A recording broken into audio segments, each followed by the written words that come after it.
राधे कृष्णा। मैं आपको बताने जा रही हूँ कि महाराष्ट्र का ईवीएम यानी उसका दुखड़ा जो है वो अभी भी नहीं किसी का शांत हो रहा है। सभी चिंता में है कि आखिरकार वहां पे महायुति जो सरकार बनी है बीजेपी की वो कैसे बन गई। तो विपक्ष में उथल पुथल मची हुई है कि इतनी हमने ताकत लगाई, इतना हमने जोश दिखाया, इतना हमने मेहनत किया और वो मेहनत हमारी रंग ही नहीं लाई। लेकिन इसमें जो सबसे बड़ा हाथ रहा है वो आरएसएस का रहा है। तो इस जीत में श्रेय अगर जाता है तो आरएसएस का भी जाता है और वहां पे जमीनी जो लड़ाई बीजेपी ने इस बार लड़ी है तो वो रंग वहां पे लाई है जिसमें विपक्ष बौखलाया हुआ है और ईवीएम का दुखड़ा जो है वो रो रहा है और वो दुखड़ा अभी भी समाप्त नहीं हो रहा है, वहां पे कंटिन्यू चल रहा है कि ईवीएम को खत्म किया जाए। ईवीएम में गड़बड़ी है, ईवीएम की वजह से यहाँ पे सरकार बन गई है और उसमें यहाँ पे धोखाधड़ी की गई है। तो क्या वाकई में ऐसा हुआ है? तो एमवीए जो है वो हम उसमें वहां के जो सपा नेता हैं, विधायक हैं, वो कह रहे हैं कि हम इससे कोई लेना देना नहीं है, हम इसके बारे में कुछ नहीं जानते हैं। ईवीएम विरोध का सोलापुर मॉडल जो है वो अब तैयार किया जा रहा है। संडे को वहां पे ये हो रहा कि सोलापुर वहां पे जाकर आज के दिन यानी आज ही को तो वहां पे कोई ना कोई वहां पे जनता के सामने अपना मत रखेंगे, सोल्यूशन निकालेंगे कि क्या होना चाहिए। ये सारी बातें वहां पे हो रही हैं। तो क्या वाकई में अब क्या फिर से चुनाव हो गया? क्या महाराष्ट्र में जो सस्पेंस अभी तक बना हुआ था कि कौन यहाँ पे शपथ लेगा, तो महाराष्ट्र का शपथ ही इतने दिनों बाद हुआ है, इतने दिनों बाद वहां का सीएम चुना गया। लेकिन विपक्ष जो है वो डेली ईवीएम को लेकर कोई ना कोई तानेबाजी कसी रहा है कि यहाँ पे गड़बड़ी की गई है। वहीं पे ईवीएम के विरोध में सोलापुर का मॉडल जो है वो इतनी तेजी से जो है वो तैयार कर रहे हैं कि इसमें क्या किया जाए जो अब ये चुनाव रद्द करा दिया जाए। तो शरद पवार का जो कहना है, शरद पवार का जो गढ़ है वहां पे मालसीरस, तो वहां पे भी उन्होंने कुछ बातें अपनी कही हैं। विधानसभा का मावाड़ी जो है वहां पे 843 जो वोट मिले हैं तो उसमें भी कहा गया कि इतने वोट हमारे में मिले हैं, फिर भी उसमें कुछ ना कुछ गड़बड़ी गई। वहीं पे बीजेपी का एनसीपी यानी शरद पवार के प्रत्याशी से ज्यादा जो है वोट मिले थे, लेकिन अभी भी वो सेटिस्फाइड नहीं हो पा रहे हैं। अभी भी उनको विश्वास नहीं हो पा रहा है कि आखिरकार हमें ये जीत कैसे हमको मिल गई, यानी बीजेपी यहां से महाराष्ट्र से कैसे निकल गई, कैसे बीजेपी को इतने वोट मिल गए हैं। तो जल्द हार स्वीकार करें, ये देवेंद्र फडणवीस कह रहे हैं कि जो इसको यानी विपक्ष जो है वो जल्द हार को स्वीकारेगा।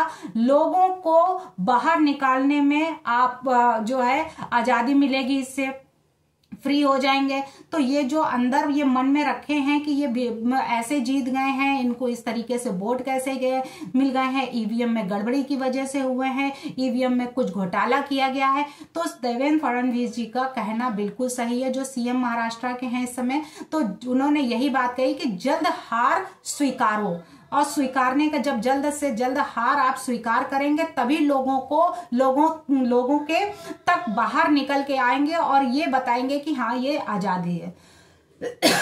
वहीं पे महाराष्ट्र में ईवीएम को लेकर इतना महासंग्राम जो मचा हुआ है और उधर ममता दीदी जो है वो भी अपना है, ममता ने जो अपनी कमान जो संभाल के रखी है, ममता ने मांगी है कमान। तो कांग्रेस में हलचल मची हुई है कि कैसे क्या होगा। वहीं पे जो इंडिया ब्लॉक की बारी जो चल रही है, बातें चल रही, उसमें अखिलेश यादव जो है वो ममता दीदी के बिना शर्त के ही उसको स्वीकार करने को तैयार है।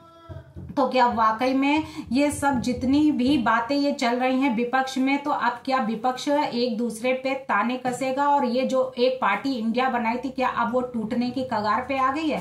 तो जो विकास आधाड़ी जो नेता ईवीएम पर उठा रहे हैं सवाल, तो उन्होंने ये भी कहा है कि ईवीएम पर जो सवाल उठाए गए हैं तो उसमें महाराष्ट्र विधानसभा चुनाव में जो जीत मिली है उसके बाद महायुति में शामिल विधायकों ने भी इस पर सख्त जताया है और वह भी ये विश्वास नहीं कर पा रहे हैं कि उनमें इतने विधायक जीत कर आए हैं। सचिन अहीर जो हैं उन्होंने कहा है कि जनमत और ईवीएम का मत अलग है और इस पर लोगों के मन में शंका जो है, हमें यह शंका दूर करने की आवश्यकता है। वहीं प्रदेश के नए जो डिप्टी सीएम अजीत पवार हैं को क्लीन चिट पहले ही मिल चुकी है और उन्होंने ये भी कहा है कि फैसले का स्वागत करते हुए अजीत पवार को बधाई देते हैं और हम पहले से कहते आ रहे हैं कि उन पर लगे आरोप गलत थे और साथ ही उन्होंने ये भी कहा है कि हम चाहते हैं कि विपक्ष के लोगों को भी इस तरह का न्याय मिले और जैसा कि अजीत पवार को मिला हुआ है। तो क्या वाकई में उन्होंने जो बात कही है बिल्कुल सत्य बात है और इसमें अब क्या जो विपक्ष है उसको स्वीकार लेना चाहिए कि हाँ ये इसमें गड़बड़ी कोई नहीं, लेकिन जब विपक्ष की सरकार जहां से बनती है, जिस तरीके से फॉर एग्जाम्पल है कि वायनाड से जो प्रियंका बनी, वहां पे प्रियंका गांधी वाड्रा, तो अब क्या वहां पे भी ईवीएम की गड़बड़ी हुई थी जो बीजेपी वहां से हार गई। तो जहां पे उनकी सरकार बन जाए वहां पे ईवीएम मशीन बिल्कुल ठीक है और जहां पे उनकी सरकार ना बने तो वहां पे ईवीएम मशीन में गड़बड़ी हो गई। यानी ईवीएम मशीन जो इलेक्ट्रॉनिक वोटिंग जो है मशीन है, तो क्या वाकई में तो विपक्ष ये चाहता है कि जहां पे बीजेपी की सरकार बनी है वहीं की मशीन बिल्कुल गड़बड़ होती है, वहीं की मशीन खराब हो जाती है और जहां पे इनकी वोटिंग हो, जहां पे ये जीत कर आए तो वहां की ईवीएम मशीन बिल्कुल ठीक है, वहां पे कोई चर्चा नहीं होती है कि ईवीएम खराब था। तो महाराष्ट्र में मिले जनपद के पीछे ईवीएम का प्रभाव, महाविकास अघाड़ी नेता ने अजीत पवार को क्यों दी बधाई। तो इस पर उन्होंने ये सब चीजों पर ध्यान में रखते कि अब क्या ईवीएम को लेकर विपक्ष जो है वो अभी भी शांत नहीं होगा, क्या वाकई में ईवीएम को लेकर क्या अभी भी दुखड़ा अपना रोता रहेगा, क्या देवेंद्र फडणवीस और अजीत पवार, एकनाथ शिंदे जो साथ में ही इन्होंने एक सरकार का गठन हुआ है अभी और दो लोगों ने डिप्टी सीएम की शपथ ली है, वहीं पे देवेंद्र फडणवीस ने सीएम की शपथ ली है। तो अब क्या यूबीटी के नेता और विधायक सचिन अहीर और शनिवार को महाविकास अघाड़ी विधायक और उनके नेतृत्व में अहम बयान दिए गए।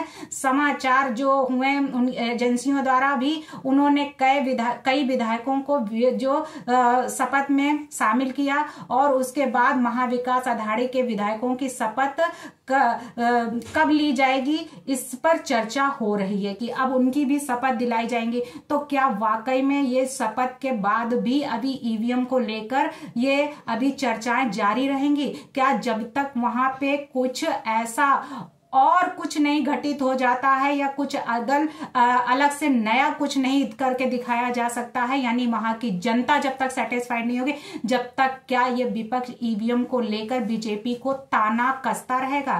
क्या ईवीएम को लेकर बीजेपी को चैन की नींद नहीं लेने देगा? क्या ईवीएम को लेकर क्या विपक्ष सुकून से वहां की सरकार को कार्य नहीं करने देगा? क्या ईवीएम को लेकर विपक्ष जो है उनकी कोई ना कोई कार्य में हस्तक्षेप करता रहेगा? तो ईवीएम मशीन की जो ये बताते हैं कि गलत है, तो ईवीएम मशीन की जांच क्यों नहीं खुद करा लेते, क्यों नहीं ऐसा कर लेते? और जहां से इनकी सरकार बनी है वहां से भी ईवीएम मशीन, दिल्ली में केजरीवाल की सरकार बनी, 3 बार बनी, इतनी घोटाले होने के बावजूद भी बनी, तो क्या वहां की सरकार, वहां की ईवीएम मशीन नहीं खराब थी?